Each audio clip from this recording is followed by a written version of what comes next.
Hello, नमस्कार दोस्तों। आज हम बात करेंगे वारानियम क्लाउड स्टॉक के बारे में और जानेंगे इसके इम्पोर्टेंट सपोर्ट और छोटे से टारगेट के बारे में। साथ ही ये वीडियो आपकी एजुकेशन के लिए है। इस वीडियो में बाय सेल की कोई एडवाइस नहीं है, फिर भी आप ट्रेड करते हैं तो अपने फाइनेंशियल एडवाइजर से जरूर कंसल्ट करें। तो चलिए वीडियो की शुरुआत करते हैं। इस वीडियो में अगर आप देखेंगे तो मैंने लास्ट में आपको एक सपोर्ट का लेवल बताया था जो लगभग 44 रुपीज के आसपास का था, और दूसरा लेवल मैंने आपको बताया था यहाँ पे 36 का। अभी स्टॉक ने 44 लेवल को टेस्ट किया और स्टॉक जो है यहाँ से फिर से रिटर्न नीचे आता हुआ नजर आया है। कुछ दिनों के लिए अपर सर्किट लगाया और फिर से स्टॉक नीचे आया। अगर आप देखेंगे तो स्टॉक ने यहाँ इस लेवल से जो कि लगभग 40 रुपीज के लेवल से अपर सर्किट लगाना स्टार्ट किया, और उसके बाद स्टॉक ने इस लेवल पर आकर के ये वाला जो लेवल था जो कि हमारा 56 का था, और मैंने कहा था कि ये आपका पहला टारगेट रहेगा। और यहीं पर स्टॉक ने हमारी इन्वर्टेड हैमर कैंडल बनाई और लो के पास क्लोजिंग दी। तो हमें यहाँ पर सतर्क हो जाना था, क्योंकि अगर ये स्टॉक हमारा नेक्स्ट ट्रेडिंग सेशन में इस कैंडल का लो ब्रेकआउट करता तो गिरावट जरूर आती, और वाकई में ऐसा ही हुआ। जहां से स्टॉक ने ओपनिंग की वहीं से स्टॉक में गिरावट आई, और उसके बाद इस लो के ऊपर स्टॉक ने यहाँ पर लो बनाया, पर फिर स्टॉक जो है हमारे इस लो को होल्ड नहीं कर पाया, और स्टॉक यहाँ पर 3 से 4 दिन लगभग यहाँ पर एक वीक तक जो है ट्रेड करा, और उसके बाद स्टॉक ने लेवल को तोड़ दिया और स्टॉक फिर से नीचे जाता हुआ नजर आया। अब लास्ट का लो हमारा था 40 रुपीज का था।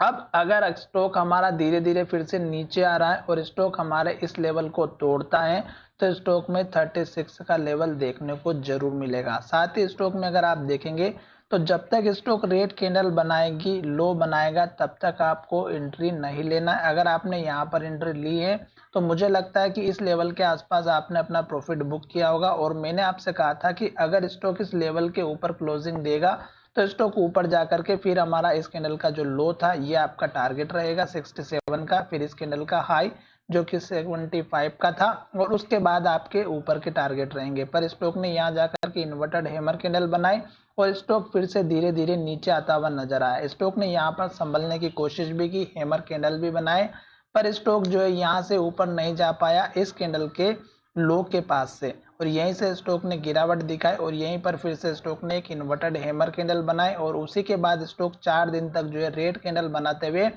अब लो को ब्रेकआउट करके नीचे की तरफ जा रहा है। तो जब तक स्टॉक रेड कैंडल बनाएगा, लो बनाएगा, तब तक आपको एक नई एंट्री तो नहीं लेना है। दूसरा, इस स्टॉक का जब तक रिजल्ट नहीं आ जाता तब तक भी आपको एंट्री नहीं लेना है, क्योंकि स्टॉक का जो रिजल्ट है वो इस स्टॉक की चाल को चेंज कर सकता है। साथ ही अगर आप देखेंगे तो इस लो के बाद 36 के लेवल के बाद यह यहाँ पर हमारा 30 और 31 रुपए का एक लेवल है जो कि सबसे पहले लास्ट में लो बनाया था।